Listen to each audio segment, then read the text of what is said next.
ada nama dua pilihan, misalnya ayah saya disuruh dua pilihan, Yerusalem, kau pilih mana? A, surga yang ada bidadari, B, surga yang ada perang. Nah, saya pilih yang ada bidadari. Bidadari lah kita.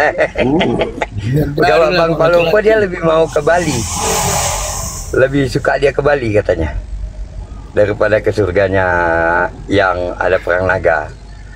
Jadi intinya saya mau tahu tuh gimana konsep tentang bumi ini dengan telos itu, dengan akhirnya itu apa gitu. Kalau Islam jelas bumi tempat ujian, yang sana itu adalah pulang kampung, balik ke kampung kita akhirat gitu. Nah, Pak gimana, Saiful, tolong jelaskan. Pak Saiful, itu persis sebenarnya mirip kalau Bapak, ini sepintas saja ya, saya bukan mau masuk ke arah sana ya. Tapi kalau Bapak lihat Maryam 7172 itu kan ada kan, yang takwa itu diselamatkan. Nah, itu Pak, sebenarnya ujian itu betul terjadi di bumi ini. Jadi di langit pertama, bumi pertama ini terjadi ujian. Nanti ada langit baru, bumi baru, ya. Nah, ujian itu ada dua.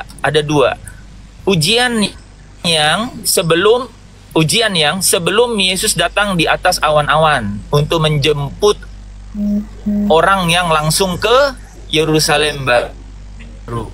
Tetapi ada juga ujian yang tersisa, itu yang tadi dibilang seperti keluar dari dalam api. Itu nanti menunggu sampai yang namanya penghakiman terakhir, yaitu semua kitab dibuka, semua agama tentu. Oke Bang Evangelis. Itu saja kan? Atau tapi ya tapi belum terbuka semua sebut agama, tapi kita. Yang jadi masalah itu ujian yang kedua, itu masih di bumi itu Pak. Jadi bumi tempat ujian. Langit pertama, bumi pertama tempat ujian. Oke. Lalu di akhirnya di surganya sana juga kerjaannya memuji-muji. Apalagi enaknya Bang? Udah di bumi tempat ujian, memuji-muji. Di sana kerjaannya cuma memuji-muji, kayak istana boneka di Dupan gitu. Nggak ada rasakan nikmatnya apapun gitu. Makan enggak, minum enggak, muji-muji aja gitu. Kalau Pak, ya kan? Kalau Pak nggak asik gitu. Iya. Jadi bukan tempat untuk pembalasan Pak Saiful gitu. Yang saya hormati ya, Pak Saiful, ya nggak asik Pak, nggak asik kalau begitu. Dan Bible tidak menjelaskan demikian. Jadi Bible menjelaskan bahwa ini adalah langit. Betul. Jadi sebenarnya Bible tidak menjelaskan demikian. Bible menjelaskan bahwa itu adalah langit yang baru dan bumi yang baru. Jadi dalam bahasa aslinya itu kainos. Jadi sebenarnya langit seperti ada sistem metabolisme, sistem cycle, ekosistem, sama langit. Ya, jadi kalau di sini apel bukan apel kudus di sana, ya apel biasa juga. Jadi langit dan bumi yang baru. Jadi semua sistem. Bang, aku boleh nanya dikit nggak Bang? Yang telah diciptakan yang baik. Ada namanya perjanjian baru, lahir baru, Yerusalem baru, apalagi dunia baru, serba baru ya. Tapi kenapa pakaian Yesus itu lama, sempaknya itu lama, nggak ada ganti-gantinya? Ku tanya dulu nih, kapan Yesus pakai baju baru, sempak yang baru? Nah, kapan tuh? Itu pertanyaannya. Kapan Yesus pakai sempak yang baru? Orang semuanya serba baru, kok sempak Yesus nggak baru-baru? Nah, gimana ceritanya itu, Bang? Hah? Bang, gimana ceritanya, Bang? Jawab Pak. Saya jawab. Itu iya, di jawab, dunia, jawab, Bang. Di dunia mereka yakin udah diangkat. Nah, jadi itu di dunia, ya kan, diangkat di atas, itu diangkat di atas, sudah pesan COD, itu dia di atas. Bagus lah pasti di atas. COD. Ya, jadi kalau Bapak tanya tadi yang lain-lain baru, ya. Itu menggunakan yang baru itu ketika dia terangkat ke surga, Pak. Dia terangkat di surga, disaksikan oleh sampai 500 orang. Itu udah baru, itu baju baru itu dah. Dia kenakan itu adalah itu bukan hanya baju, Pak. Tadi kan Bapak nyebut Yerusalem, ada langit, Iya, segala iya. sesuatu yang dia kenakan baru itu disebut tubuh mulia. Nah, kalau Bapak baca Filipi 3 ayat 20, Filipi 3 ayat 20 itu dikatakan bahwa ini orang-orang yang percaya, orang yang mengikut dia, ya siapapun itu ya, gitu. Ya, tubuh baru Nanti kan supaya saya. nanti akan diubah tubuhnya itu menjadi serupa dengan tubuh dia yang mulia itu, gitu. Iya. Itu loh, Berarti Pak. pakai Jadi udah barunya itu mulia. udah nggak pakai sempak lagi, udah pakai lengkap, sudah pakai baju gitu. Pakai legging. Ah. Saya ngajuin pertanyaan nih ya. Boleh nih izin teman-teman. Oh iya iya. Mengenai tubuh kemuliaan ya.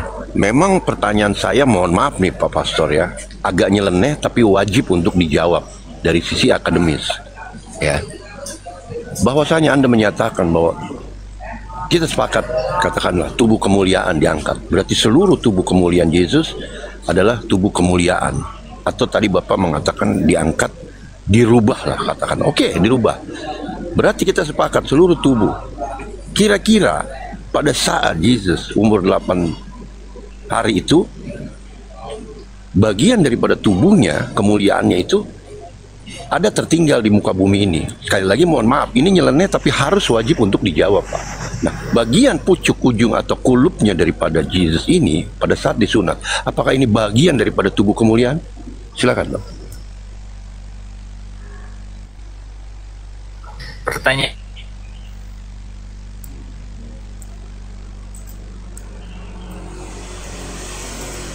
Karena kita melihatnya nih ya, kita melihatnya bahwa dari sisi pandang manusia gitu. Yang dianggap mulia ini tadi yang Pak Saiful sampaikan bahwa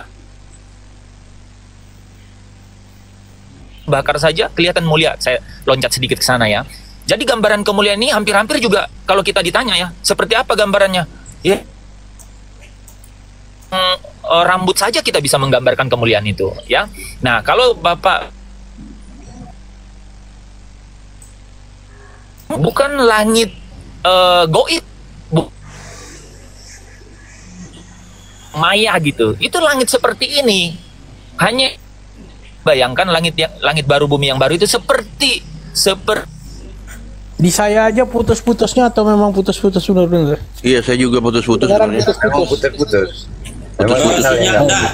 Sinyal sinyalnya kan merah. Iya, putus-putus lagi pas lagi putus-putusnya pas lagi bahagian yang penting lagi buat saya Penting, untuk penting. dapat jawaban gitu loh. Seperti saya katakan tadi, walaupun agak menyeleneh pertanyaan saya, tetapi dari sisi akademis harus wajib untuk dijawab dari pihak kekristenan, bahwasanya jika tubuh kemuliaan itu seutuhnya yang diadakan oleh Yesus, maka ada satu bahagian tubuhnya yang tertinggal di muka bumi ini pada saat 8 hari itu disunat. Itu ada bahagian yang tertinggal di muka bumi ini. Nah, apakah bahagian yang tertinggal ini adalah bahagian daripada bahagian kemuliaannya?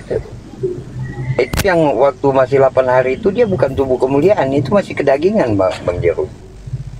Dia tubuh kemuliaan itu ketika dia Ya iya. bangkit dari Kan tinggal. bangkit dari kematian. Ya iyalah, yang dipotong Iya, kan masih daging kedagingan bukan itu. kuku. Tapi Iya. kan saya bantu jelaskan sedikit. Saya setuju kali pertanyaan Pak Jiru itu. Pertanyaan itu betul-betul cerdas. Cuman ada yang lupa Pak Jiru itu. Plasentanya juga tinggal hari-harinya. Iya, correct. Betul Pak Dokter, betul Pak Dokter. Dua itu. Tapi kita harus pecahkan misteri satu persatu. Misteri pertama dulu yang harus kita pecahkan. Silakan tanya dulu satu-satu. Iya kan? Nanti tanya yang satu lagi. Waduh. Kita harus Kalau pecahkan. itu Ada dua gawat. misteri berarti. Satu tali Dia pusarnya, satu lagi rambut, bahagian Bang. ujungnya. Bang Jeru, rambut waktu dia cukuran pinjam pisau cukur itu. Nah, tiga lagi berarti. Nah, Ada Bang, tiga bagian Jeru. misteri. Tapi teman-teman harus sabar. Satu persatu misteri ini Satu harus kita persatu ya. pecahkan iya melalui jawaban. one by one. Jadi kita terbayang ya, penciptaan itu ya kuasa kan, pasti pakai kuasa firman. Jadi ya kita bisa melihat bahwa yang namanya mulia itu kita terbatas menjelaskannya. Yang saya bisa jelaskan adalah itu adalah langit yang baru dan bumi yang baru. Bukan sesuatu yang maya, bukan sesuatu yang tadi dibilang di sana menyembah-nyembah gitu saja gitu ya. Enggak. Kehidupan seperti ini, tetapi kehidupan yang tanpa kejahatan, tanpa dosa, tanpa sesuatu yang dari iblis. karena iblis tidak ada di sana, gitu kan? Itu, tetapi menggambarkan secara utuh saya juga tak mampu. Tidak dijelaskan juga dalam Bible. Bahkan hanya ada satu kata di dalam Bible mengenai itu, yaitu di Filipi 3 ayat 20 bahwa dia akan datang dengan tubuh yang mulia dan orang-orang itu akan menantinya untuk diubah tubuhnya sama seperti tubuh dia yang mulia. Nah, jadi waktu diubah dalam sekejap itu artinya diubah menjadi tubuhnya yang mulia. Apakah ada yang tersisa, tertinggal? Bible tidak mengungkapkan secara detail. Ranah penafsiran jadinya. Berarti misteri itu masih belum terpecahkan ya mengenai arti. Saya tidak tahu, Pak. Saya tidak tahu. Iya. Tetapi ya saya tidak tahu. Probable lah Pak ya Bang. Ya, berarti misteri itu masih menjadi sebuah misteri, bahwasanya jika kita merujuk kepada arti definisi tubuh, maka keseluruhan daripada tubuh tersebut, ya kan? Kalau kita merujuk kepada tubuh kemuliaan, maka kita tidak bisa memecah-mecah bahagian-bagian tubuh. Nah, ini masih menjadi misteri, teman-teman. Terima kasih. Tapi itu penting sekali, itu penting, bahwa betul Pak, tidak terpecah-pecah. Karena begini, Yesus itu janji bahwa kamu dalam Lukas 22 ya, Lukas 22 ayat yang ke-28 dia bilang kamu akan makan dan minum dengan aku. Jadi itu maksudnya real, bukan sesuatu yang yang perumpamaan begitu. Jadi Berarti itu di dalam surga, Pak. Di dalam surga, makan dan minum. di dalam surga, Ini Pak. menarik, ini menarik pada Nah, saat di dalam Bapak surga. katakan, pada saat Bapak Kalau katakan di tidak dalam surga ada terpecah-pecah. makan dan minum. Oh, surga itu adalah alam fisik, bukan alam. Nggak, ini menarik, ini Kalau menarik begitu pada Bang saat gini, sedikit Bang Jarud, sebentar. Kalau ada makan dan minum di surga, kenapa tidak ada aktivitas seksual di dalam surga? Makanya saya katakan tadi Pak bahwa itu langit dan baru, bumi yang baru. Ya, artinya sebenarnya aktivitasnya itu akan Ada. sama dengan langit di Ada bumi ya? ini kan. Ada nyantu. Ya kan? Mana jangan Ya, tadi? Lu pikir.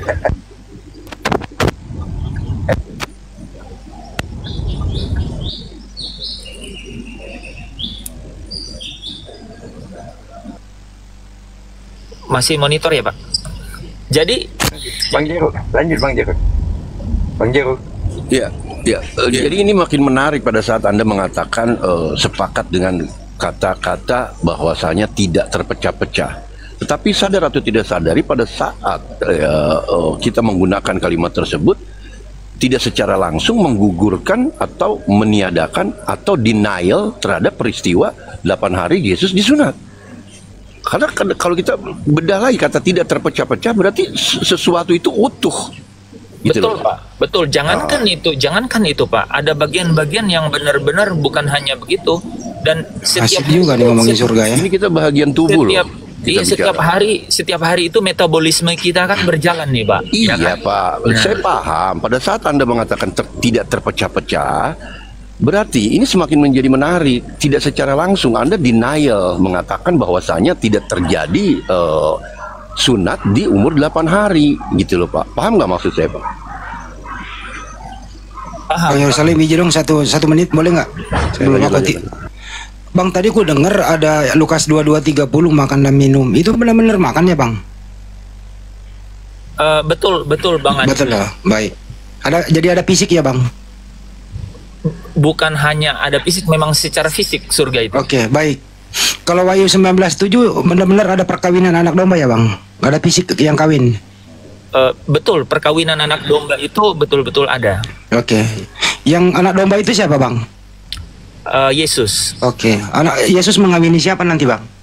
Jadi Yesus itu mengawini jemaat-jemaatnya. Oke, baik. Jadi jemaatnya ada laki ada perempuan ya Bang? Ada laki, ada perempuan, betul. Oke, jadi Yesus nanti mengawini perempuan dan laki-laki ya Bang? Ya, dalam pesta perkawinan. Oke, makasih. Ya. Yang kedua tadi adalah ada bumi baru, ada langit baru. Jadi ada penciptaan lagi nanti ya Bang? Betul sekali, itu yang disebut di Kolose 1 ayat 15. Baik. Siapa nanti yang menciptakan langit dan bumi baru Bang? Hanya satu pencipta, yaitu Tuhan langit dan bumi, yaitu Elohim Yahweh. Oke, jadi sekarang bumi baru ini belum diciptakan ya Bang? Belum. Belum. Oke. Ya nggak apa-apa itu aja. Jadi ada nanti penciptaan bumi baru ya Bang. Itu buat siapa itu Bang? Un- Jadi buat orang yang masuk ke dalam langit yang baru dan bumi yang baru. Dan itu buat siapa? Buat orang-orang yang bertakwa, orang-orang yang taat pada hukum-hukumnya. Itu udah, tapi itu belum dicipta ya, Bang? Belum. Oke. Belum. Bumi baru itu dan langit baru itu apakah sama yang sekarang ini atau berbeda, Bang? Memiliki kualitas yang lebih bagus. Itu yang disebut di Wahyu 21. Kualitas yang lebih bagus. Jadi menurut Anda langit dan bumi baru sekarang ini kualitasnya kurang bagus? Ya, ada kejahatan di sini karena masih ada iblis di sini. Oke. Apakah di surga nanti bumi baru yang nggak ada iblis? Tidak ada. Tidak ada. Alkitab mencatat bahwa tidak ada lagi iblis karena sebelum penghakiman terakhir itu seluruh bukan seluruh. Oke, cukup, Bang. Terakhir, yang berkuasa nanti di bumi baru itu Yesus atau siapa? Tuhan langit dan bumi, yaitu Elohim Yahweh. Bukan Yesus. Yesus itu sebagai duduk di sebelah kanannya. Oke, berarti ada dua yang berkuasa. Seperti ini, Pak, berkuasa di presiden dan gubernur, Pak. Oke, baik. Yang disembah siapa nanti di bumi itu yang baru? Fokus penyembahan itu hanya Elohim Yahweh. Oke, berarti Yesus bukan Tuhan di sana ya? Dia adalah penguasa. Tuhan itu artinya penguasa. Oh, yang berkuasa penuh siapa? Yang berkuasa penuh adalah Elohim Yahweh, Allah Bapa. Yang sembahan utama siapa? Allah Bapa. Oke, bukan Yesus. Bukan fokus. Oke, baik. Terima kasih Pak Yerusalem. Maaf, saya terpotong. Lanjut. Ya, silakan lanjut, Bang Andi. Yerusalem. Ya, tadi saya jelasin teman-teman tambahan mengenai perkawinan anak domba. Itu benar-benar jelas itu perkawinan. Nah, itu di bumi baru, syarat terakhir, Bang. Bumi baru, terus langit baru, tidak ada iblis apa segala macam itu. Nanti ini menurut Anda berdasarkan data di Bible atau Anda penerawangan, Bang? Silakan. Jadi di dalam Wahyu pasal 21 Bapak bisa baca itu dari ayat 1 bahkan sampai ayat ke-27, dan di dalam Yesaya 65, Yesaya 66 dan 2 Petrus 3 ayat 13. Bumi baru itu tempatnya orang menikmati segala sesuatu ya, Bang ya.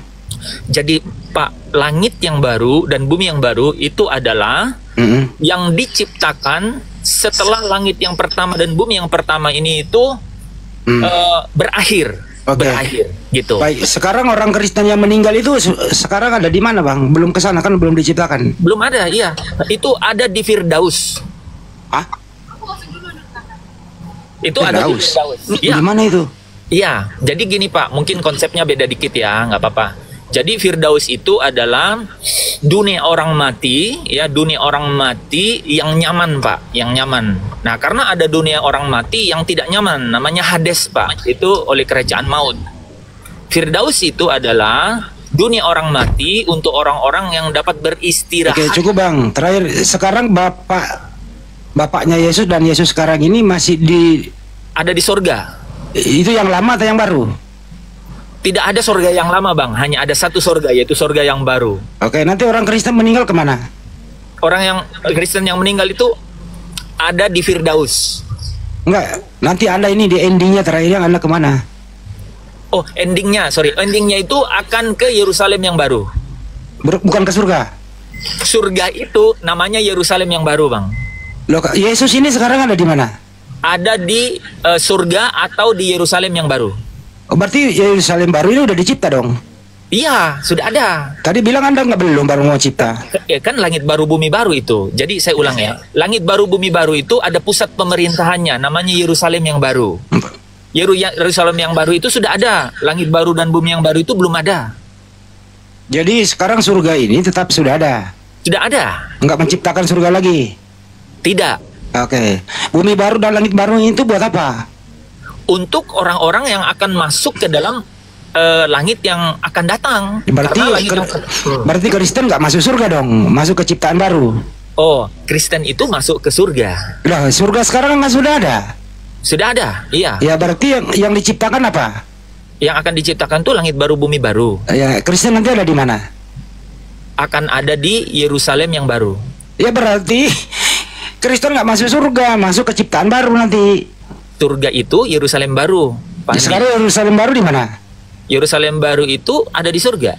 Iya, berarti sekarang Yerusalem baru, surga itu nggak dicipta lagi, sudah ada sekarang. Betul, memang tidak. Yang Nah, saya lagi bilang dicipta itu langit dan bumi baru dicipta buat apa? Silakan ulangin, Bang Adi. Langit dan bumi baru dicipta buat apa? Untuk orang-orang yang akan masuk ke langit yang akan datang, bumi yang akan datang. Oh, berarti dia nggak masuk surga dong? Oh iya, dia akan tidak. Iya, udah dijawab, selesai. Ya. Jadi Kristen itu nggak masuk surga. Kristen Karena Kristen ini diciptakan langit dan bumi baru, sedangkan surga itu sudah ada sekarang. Jadi Kristen nanti ini diciptakan tempat yang baru. Dia Bukan, nggak Pak. masuk bergabung ke tempatnya Yesus sama Bapaknya, gitu. Bukan Pak. Bapak dari tadi nggak nangkap. Lanjut udah, lu mau maghrib sini. Terima kasih Pak Yerusalem, maaf terpotong. Terima kasih. Ya. Nggak apa-apa. Oke, kita kembalikan lagi ke host. Silakan host. Saya lagi sholat maghrib juga Bang Jeru. Oh iya ya, 1 jam maju forward ya. Forward Iya. 1 jam Makassar ya. Oke, kita break dulu ya. Palopo lagi mau ini ya, break ya. Lanjut Bang Jeru. Ya kalau saya sih sudah bertanya tadi ya, dan sudah dijawab. Artinya tetap menjadi satu misteri tentang definisi tubuh kemuliaan itu sendiri gitu. Karena kalau kita mengkonotasikan kepada tubuh, ya kan, kita akan merujuk, mungkin di sini ada yang lebih pakar ya, kalau kita artikan kata tubuh itu berarti kan keseluruhan tubuh, ya kan, tidak terpecah-pecah. Konsekuensi yang harus diambil adalah pada saat mengatakan dirubah menjadi tubuh kemuliaan berarti seluruh tubuhnya. Nah, artinya ada masih jadi satu misteri. Bahkan ditambahkan tadi dari Pak Dokter Muhammad bilang Turun dia Bang Jeru. plasentanya, gitu loh. Turun Ya dia. nggak apa-apa untuk ngisi kekosongan juga. Jadi Bang bahkan Jeru. ya Tadi yang saya penting itu ada satu. Di Selebes tadi nanya Yesus masuk surga tuh ke pernikahan pesta domba. Yesus mengawini akan ada jemaahnya kan, diiyakan sama dia. Sudah itu Yesus mengawini ada laki-laki, jemaah laki-laki sama perempuan dia. Ini sakit kepala saya dengar Bang Jeru. Assalamualaikum. Jadi gimana? Assalamualaikum warahmatullahi wabarakatuh. Bang Jer ini masuknya ke Israel rohani apa Yahudi rohani? Nggak jelas juga nih barang. Bapak Lopo, tadi yang diakui sama Tadi evangelis tadi ditanya sama Bang Andi Selebes. Ada pernikahan pesta pernikahan anak domba di surga ada. Terus Yesus nikah, iya. Siapa yang dikawini jemaahnya? Berarti kan jemaah itu ada laki perempuan, iya. Dikawini dua-duanya, iya katanya. Pening kepala saya Bang Jeru. jadi Yesus itu mengawini jemaatnya. Yang dikawini adalah jemaatnya. Nah, terus Pak Andi bilang jemaatnya itu terdiri dari wanita dan laki-laki. Siapa yang dikawini? Semuanya katanya. Iya itu. Siap-siap aja bawa minyak nyong-nyong naik kan. Saya sudah buka profilnya. Saya curiga langit barunya warnanya Saya warna sudah buka. pelangi itu. Saya sudah buka profilnya loh. Itu sekelas bukan jemaat tadi loh. Yang tadi itu. Iya, bukan. Makanya saya bilang gini Bang Jer, semua konsep surga Auten itu nggak ada yang sama penjelasannya. Iya. Tadi si Pak Haji itu katanya diparkir dulu di langit yang udah terangkat, diparkir Ya, dulu. memang itulah konsekuensi sebuah ajaran.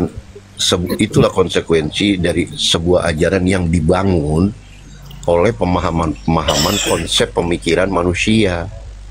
Itu loh. Iya, setuju. Itu konsekuensi yang harus diambil satu sisi. Terus di lain sisi pun, makanya saya tidak heran. Saya maklum kalau terjadi 45.000 denom di atas muka bumi ini, kenapa? Itu juga suatu konsep yang dibangun oleh pemikiran pemahaman manusia, maka jadinya kan seperti itu, gitu loh. Betul. Jadi realistisnya di mana ya? Yang logik kita kan nih walaupun beriman ya Bang Jar ya teman-teman, tapi kan akal ini mati. Oh masuk akal ini kan. Nah, contoh di Islam ya, orang manusia dan makhluk semua malaikat apa dimatikan semua kan, jelas tuh barang kan. Lalu Allah dengan kekuasaannya membangkitkan kembali semua kan, selesai. Lalu kembali ke kodrat masing-masing kan gitu. Malaikat ya tugasnya malaikat tetap kan. Nah, setan jin Allah masuklah kau di situ kan, manusia kembali ke kodrat kan gitu. Kodrat sebagai manusia, lalu penghakiman kan, benar gak? Nah, penghakiman, setelah penghakiman yang suka ngeyel, mampir-mampir lah kau dulu kan, 1 hari doang. Cuman ingat 1 hari 1000 tahun, hati-hati kawan. Ya, Kan gitu. memang kalau Islam itu, kalau saya pribadi melihatnya bukan kaidah-kaidah doktrin, tetapi prinsipil, karena datangnya dari Sang Maha Sumber. Aturan-aturan itu yang isinya terstruktur dia kan. Assalamualaikum warahmatullahi wabarakatuh. Waalaikumsalam. Yang jelas kesimpulannya adalah Kristen itu sekarang nanti diciptakan tempat baru. Nah, akan diciptakan langit baru, bumi baru buat orang Kristen. Tapi surga yang ada sekarang itu bukan surga baru. Jadi Yesus ada di surga, Kristen nanti diciptakan tempat yang baru. Tempat baru. Ya, tapi persoalannya adalah Yesus nanti itu ada fisiknya di surga. Semua orang ada fisiknya. Jadi semua nanti orang Kristen itu dikawini oleh Yesus, baik laki-laki maupun perempuan. Itu tadi kesimpulannya.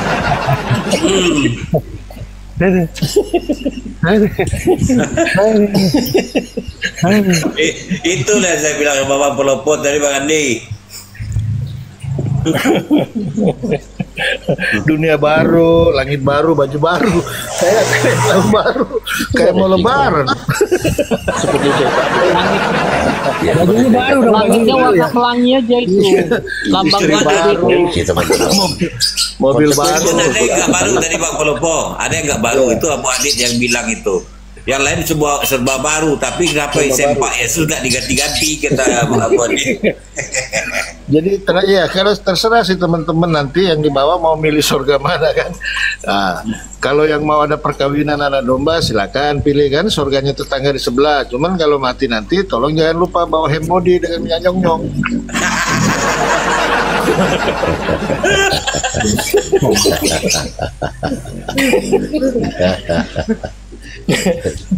Ada aja Bang Pelopo dia. Tapi itulah ya teman-teman ya. Masuk akalnya di mana Bang ya? Ini orang kan kata ini kan terangkat gitu loh. Dia datang pertama, Yesus datang pertama. Yesus kan itu paling 2 meter tinggi, paling tinggi 2 sekian lah. Ini miliaran orang loh. Dunia juga kan ada di atas, ada di bawah ini. Ini gimana ini? Oke lah yang saya bingung tadi ya kan, pada saat dia bilang ditanya jemaatnya yang dinikahi, yang dikawini ya kan, wanita dan laki-laki, ya semuanya. Yang pertanyaan jadi timbul pertanyaan baru. Itu dia beli jamu kuatnya di mana loh? Berapa miliar orang itu dia selayani? Jadi di surga mereka nanti itu bukan teriakan bukan au.